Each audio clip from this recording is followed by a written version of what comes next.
Pemirsa, laju alih fungsi lahan pertanian yang sulit ditekan menjadi ancaman ketahanan pangan di Bali.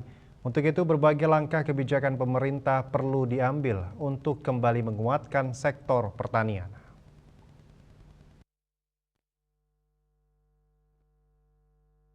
Laju alih fungsi lahan pertanian cukup tinggi di Bali.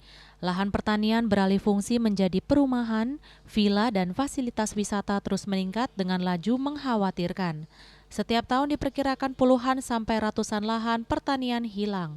Luas pertanian terus berkurang berdampak pada produksi pangan lokal serta ancaman ketahanan pangan Bali ke depannya. Terima kasih.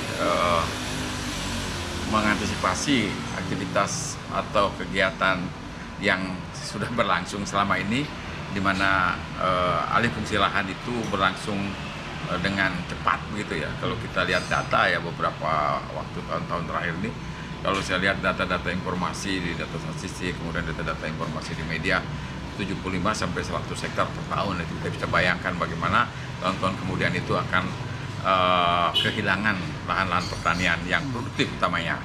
Ya, Untuk menekan alih fungsi lahan pertanian diperlukan penguatan regulasi yang mengatur penggunaan lahan, termasuk pemberian sanksi tegas bagi pelanggaran dari pemerintah. Selain itu, kemudahan dan insentif diberikan bagi petani serta harga jual produksi pertanian yang tinggi agar para petani sejahtera.